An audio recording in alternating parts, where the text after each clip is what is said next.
We thought we'd find it maybe more efficient to spin the boat around and get started on the starboard scoop. We've done this before, plenty of times. Surely it'll just go smoothly. The thing that's not going so well is a slight change of plans regarding the weather. All our lines are covered in fiberglass. It's horrible, isn't it? This may seem rather manic, but it is. Well, I'm not going to pretend like that wasn't just, slightly terrifying.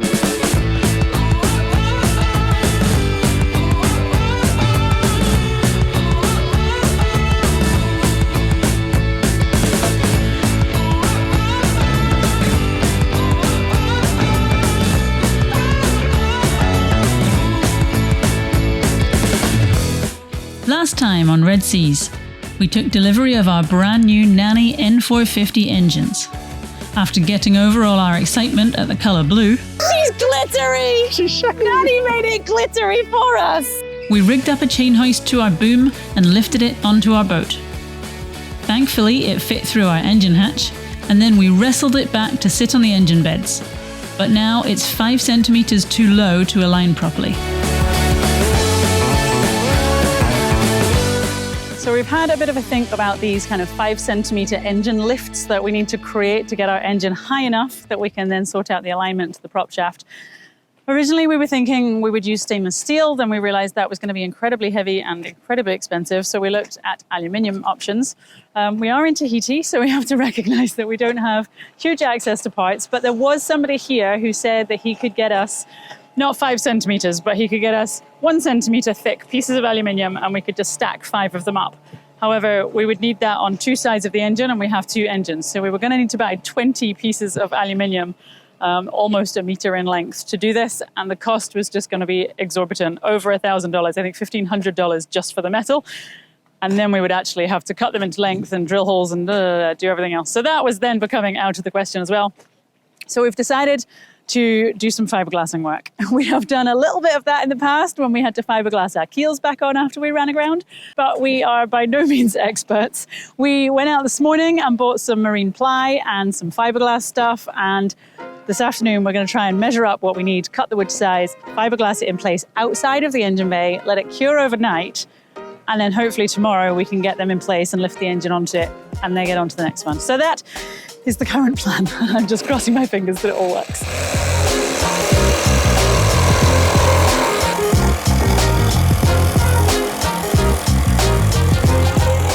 Today, Brownie has been working hard at chopping up a whole pile of hardwood so that we can build up, increase the height of our engine beds, basically, so we can align the engine better when the time comes.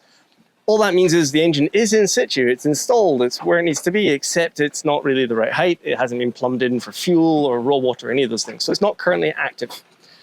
However, rather than sitting around and waiting to build that up and do the plumbing on it and get it all running, we thought we'd find it maybe more efficient to spin the boat around and get started on the starboard scoop. So we want to get both engines in, and then we will start the whole process of actually installing them to get them working. So that's kind of the plan today. We're going to call on the marina. They have like a little tugboat kind of thing.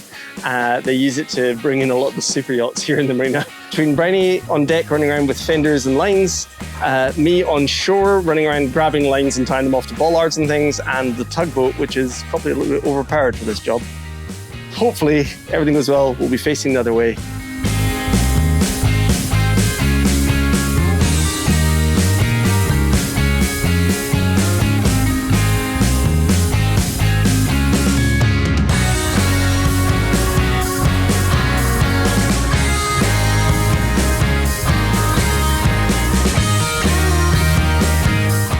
Okay, bow line, Brian, when you're ready.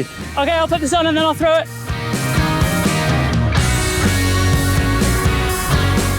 Don't know if you can make that throw the... No, I can't make it yet. All right, but the boat's gonna come back in.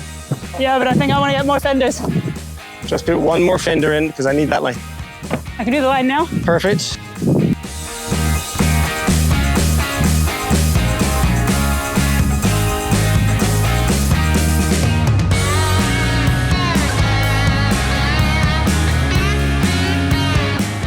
Got a roving fender if you need it somewhere.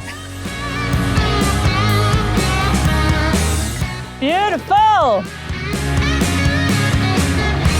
I'm not really sure that this fender is doing all that much to help us anymore. It's looking very, very sad and deflated, but for something that we found floating by our boat in a lagoon a couple of years ago, it's not done too badly, I suppose. Well, that felt quite rushed, but It always does. they're actually very good at their job, and so it all kind of goes to plan. I'm always surprised by that. I mean, we kind of have that great conversation. This is one of the things I've enjoyed about traveling so much. Everywhere you go, you have a conversation through hand gestures, and about 4 of the words you know of the local language. Yeah. And then somehow you manage to move 21 tons of boat, or 14, I forget how heavy our boat is, heavy amounts of boat. Big. Yeah. Somehow magically turns 180 degrees and doesn't get scratched. I always like, as soon as we start the process, they're speaking to each other in Tahitian. I think it was Tahitian, not French this time. And it's just like, whatever, I'm just going to stay quiet and run around and do my bit, because I'll just get in the way if I try and help out and do anything more.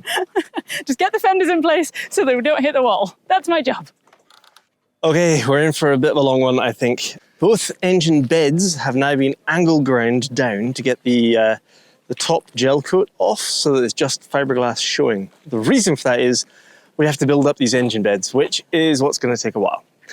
Brownie is currently working in, you know, one of those really glamorous, beautiful workshops. This is the backdrop, and yet you're slugging your guts out working on the fiberglass, right? It is actually quite glamorous, because normally I would be like inside the engine bay, or if I was really, really living it up, I would be in the cockpit and there would be wind blowing everything away in a very small space.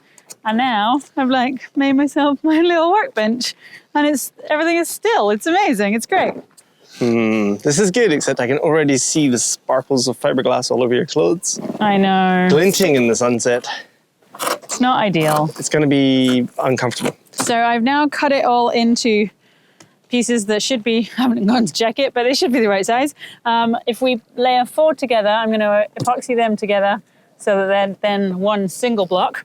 And then I just thought, before I get my hands covered in epoxy, I would cut out all of the fiberglass, because this is going to like wrap around it and finish it off into one single block. And I've got to do that 4 times. A quick shout out to our friend Don Stolmar, because if it wasn't for you, Don, who I think you watch these episodes, it would not be happening, because all of this, I remember very clearly Brenny learning from you in Trinidad how to do it. I still am relatively clueless The thing is, as to how to do fiberglass. he absolutely taught us everything we know, which I admit is very little. But I then feel really bad when we shout out, because it reminds me that he's going to watch these. And I'm so sorry, Don, because I know that if you were here, you would be telling us not to use this type of fiberglass. What do you mean we're using the biaxial fiber? We know what We know a word. I biaxial think fiberglass it's is. biaxial. It's got 2 different directions going. Yeah.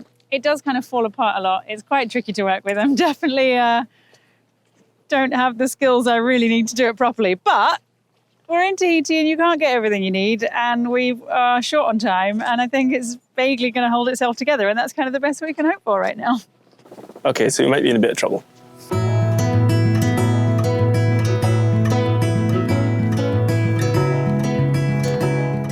All right, we just hit the exciting bit. I wasn't expecting it to be blue. It's Quite cool. octopus blood. Magic! So I need 3% ratio. So what always cracks me up is that when you buy this stuff, you get this huge pot like this, and then the hardener comes in this tiny little tube. Tiddly little thing. And I do have some syringes, which I think Don gave us in Trinidad. But this one doesn't fit in this pot, so I'm gonna use the highly professional strawberry yogurt pot. I just realized we should clarify. Don gave us these 4.5. syringes for this task, just in case there's any confusion there as to why we carry syringes on the boat. It's so that we can measure epoxy perfectly. 1, 2, 3, 4.5. 4.5 to 150, that's about right, isn't it? I don't know what the percentage was. What were you after again? 3% of 150. Turn upside down, make sure it's actually measured, because it's got a big air bubble in it, remember? Yeah, but that's air bubbles from there. I think you're supposed to leave that air bubble there. All right. I don't know. Should we just put it in and see what happens? Yeah, what's the worst that can happen? Mixy, mixy, mixy, mixy. I should say, of course, it is getting darker. The little streetlights they have here have come on. The little power pods have lit up. So if it starts to look a bit grainy and horrible, I'm really sorry. We just didn't think we should like come out with a whole pile of camera lights and stuff. So we'll do our best to keep going, but it might just get a bit too dark to share the rest of this narrative. Just Just imagine it all went really easy and nothing possibly went wrong. I'm trying to work out how much of a race we need to be in. The side of the thing says once you mix it, you've got 20 minutes before it cures. But that's only in 20-degree heat. And we did wait till it's like, okay, 30. It's not 35 anymore, but it's probably 30. It's 30 degrees Celsius each night. By the way, what's really cool is that Nanni provide workbenches. They obviously thought about this. So this is the case from the engine we've already extracted, and this one is the one that's going to go in tomorrow, hopefully, if this all goes to plan. But it's working out kind of perfectly, really. Yeah, it's ideal. And then we don't have like enough clamps or vices to kind of weigh all of these together, stick all of these together properly. So we're just going to put it underneath the pallet, which is kind of heavy. So it's everything you need in one box.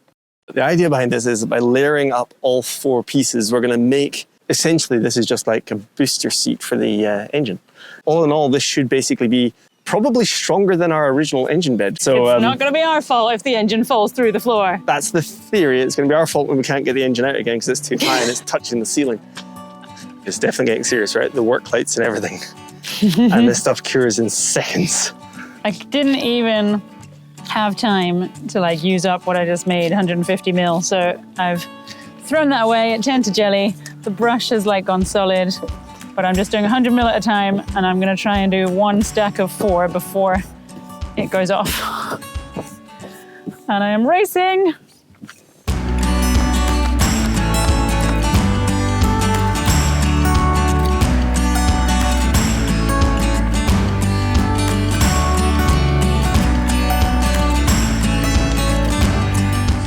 This is the next stage. So this is now pretty much a solid block of wood with the epoxy holding all the layers together.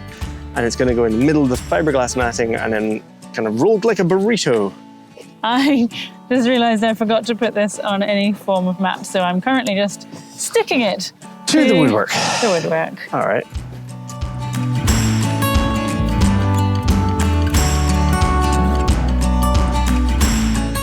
So this is just rolling all the bubbles that might form under the fiberglass with our old trusty roller. It's a bit of a ASBO situation. I think that's pretty good.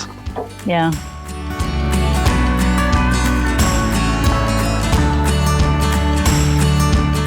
Things are actually going pretty well for us. As you know, we have 1 engine in. We've managed to make up our new engine beds, so they're going to go in today, right after we've cleaned out the engine bay.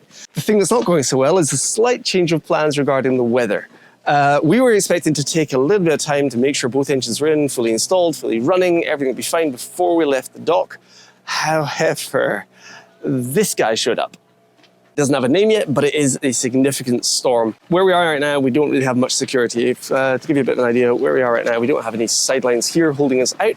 All we have are our fenders holding us off the dock. So if winds come, as we expect, pushing us onto the dock, it's just going to start squeezing our fenders, which is fine, except we don't have enough fenders. They're all kind of punctured and flat.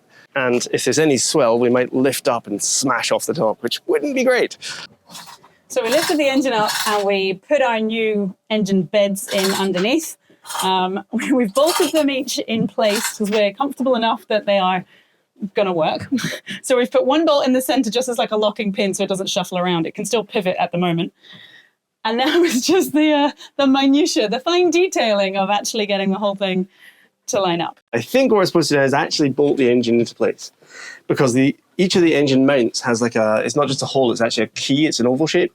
Yeah. So I figure if we put the bolts into place, then the Then we minutiae can just of getting sugar it it. just sugared into place, it's less the engine just goes into free flow and goes all over the shop, and more kind of nudging it into the exact alignment, because it is Very really close. We actually got hold of one of these, and I mentioned this earlier, but we never really explained what it was. So this is from Polyflex, and the couplings came from Polyflex as well. And this is kind of like a sacrificial part. So the idea is it goes in between the coupling, the shaft coupling, and the gearbox itself. And then if we were to get like caught on a reef or a snag, like a super heavy line, normally what would happen is inside here we get all beaten up and broken, all the gearing in here. Instead, this thing kind of shears and splits. So it saves the gearbox from being damaged at the cost of like a piece of plastic. And then the prop shaft is essentially disconnected automatically from the gearbox. So it's like a really nice safety feature for when we're out and about rather than destroying a gearbox, potentially causing a lot more damage to the engine, this is just going to give itself up. So we have to have these in situ to be able to put this onto the gearbox. Which we definitely knew before we started. We're still working all of this out. But I think it'll just about fit in the gap that we have, hopefully, without dropping any parts down into the bilge. Serious jiggling precision. It might. No! Oh no! I just said don't drop it. So with the flex coupling now in place, we're actually going to attach the engine mounts to the engine bed. That will still allow us a little bit of movement, but it will kind of hold everything close to where we want it to go. And hopefully it will all come together. Everything okay in there? Well, I think maybe the old engine mount bolts, which were mostly disposed of, maybe one or two of them we missed. I don't know. We're hitting something. Oh, really? Yeah. Just don't go through the hull. So far, so good. We're quite far away from the water. Well, after all of that, we've decided to put a bit of a pause on our installation of the port engine because it was taking longer than we wanted and we weren't really getting anywhere. And then I kind of wanted to make some changes to the fiberglassing work that I had done.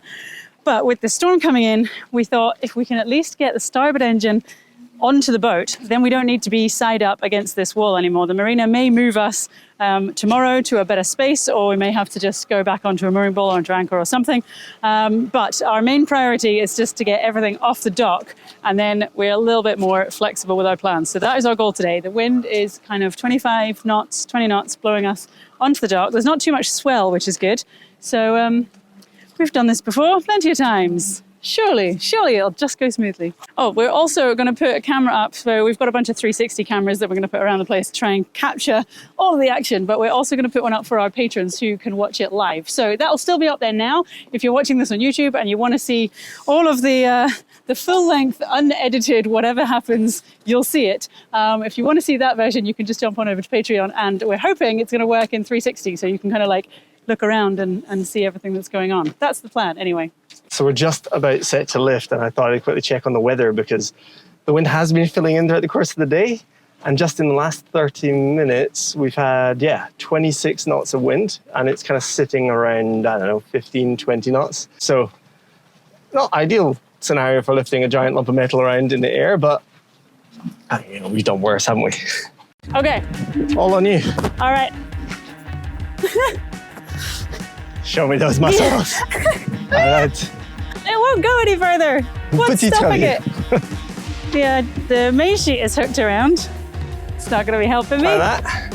Easy. Come on.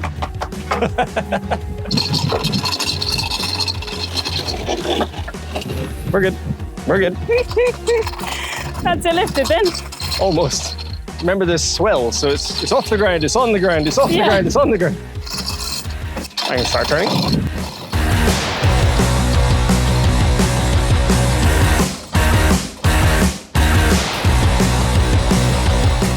All our lines are covered in fiberglass. Ah, it's horrible, isn't it? Yeah, cut my hands up. Do you want to get sailing gloves? Nah, then they'll ruin the sailing gloves. Yeah, true. Hands are much more disposable. Exactly. We've almost got the height we need. Yeah, that's good. Okay. Work with that. Okay, so now the engine is raised high enough. It's technically, you'll see it bouncing slightly because that's the boat holding it and the boom is holding it in place. So when the boat rises and falls in the swell, so does the engine. However, right now the boom is tied off to a lamppost just over there.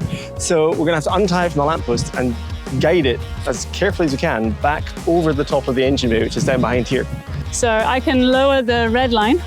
Yep, we're into swing mode. And then I'll tighten the main sheet. So if you pass me the tail of the red line, so one wrap around the lamppost and back to me. I think this is how the pros do it. I've seen it on telly once. Okay. Okay, ready? Yeah. Right, I'm gonna pull the main sheet in and then tighten the white line when you need me to. Okay. Yeah, here we Me go. versus you. Keep an eye on the wing. A little bit more to go. Okay, I can probably tie off the white line there, I think. Once you're tied off, let me know. Okay. Release slowly and we'll see. You tighten up. How much space do I have back there? About 8 centimeters. Okay, good. Oh, there's a wake. Oh my goodness. Okay, we can either hold or we can lift as fast as possible. I think probably have to hold, I imagine. There we go. Okay, good. All right, so if I stay here for a second until you lower a bit more, Okay. then I'll jump down because it gives us a bit more wiggle room.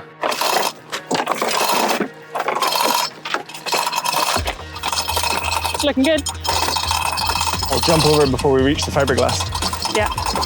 Transition as gracefully as I can. Oh, he's so good. Beautiful. How does that boy do it?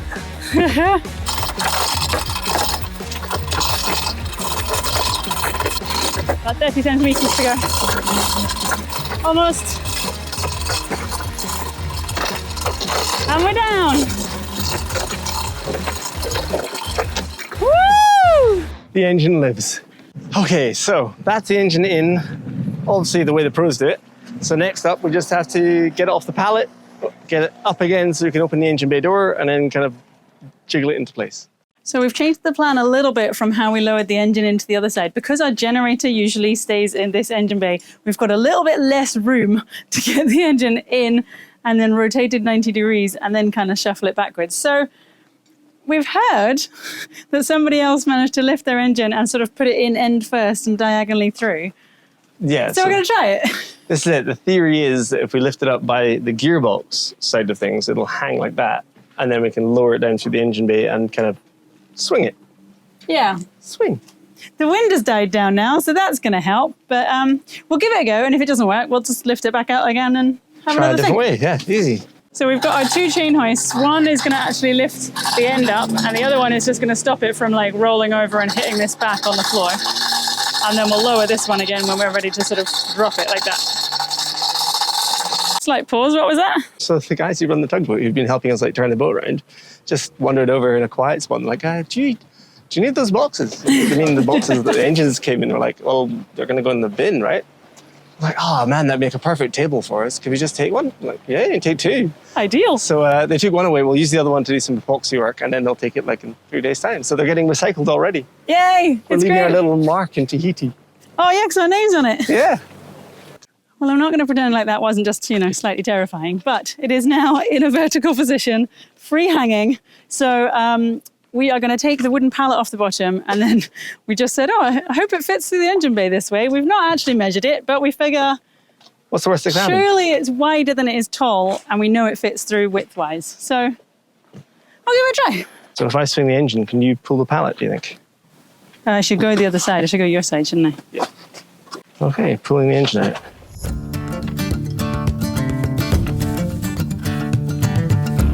Very good.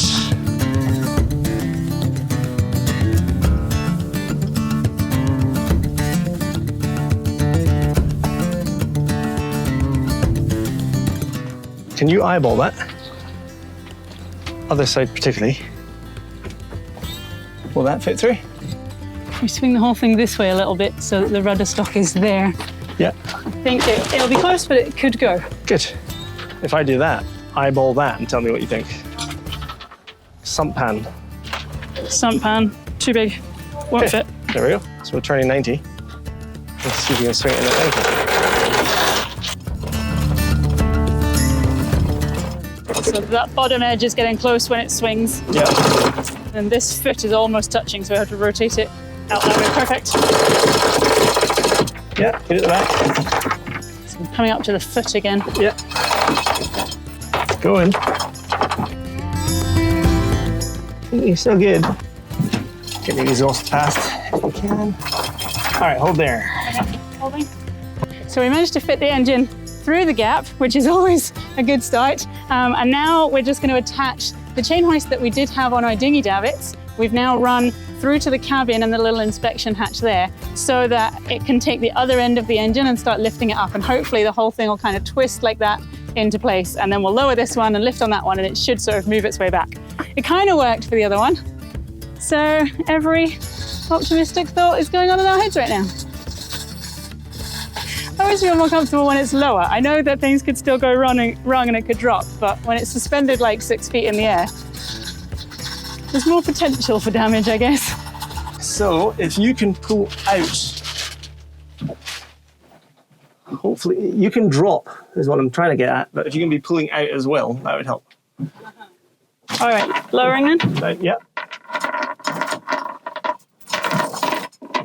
I just realized I haven't put the wood in. Do you want to pause and get it? This may seem rather manic, but it is.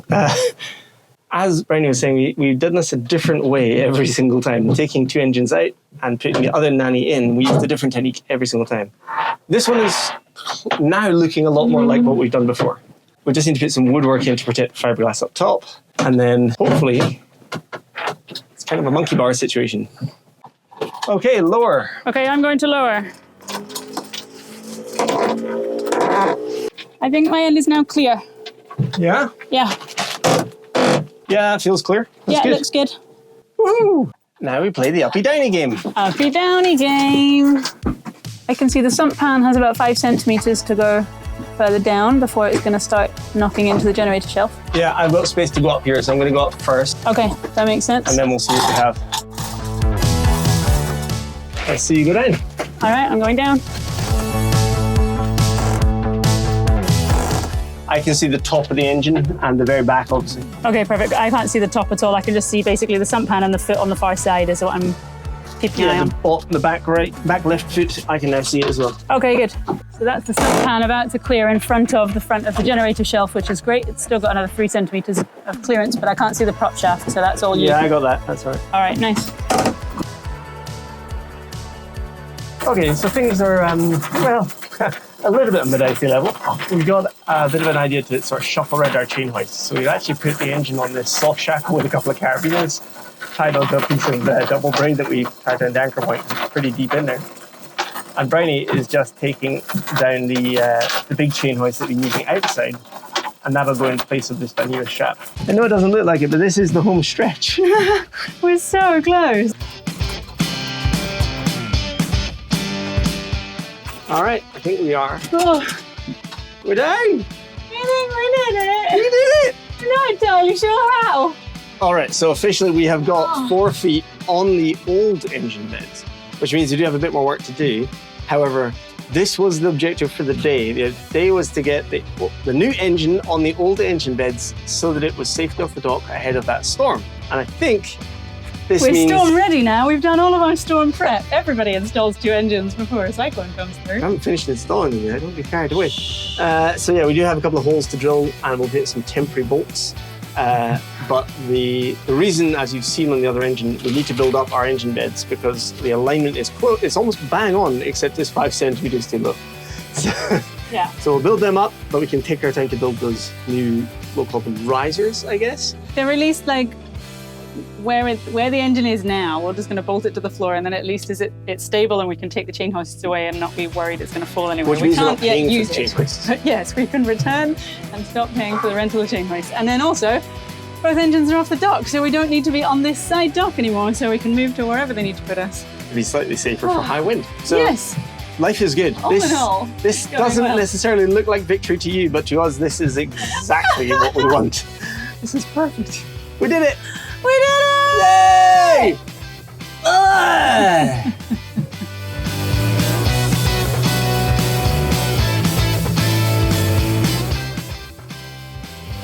I'm compressing. Look at you. You just stand there and wait.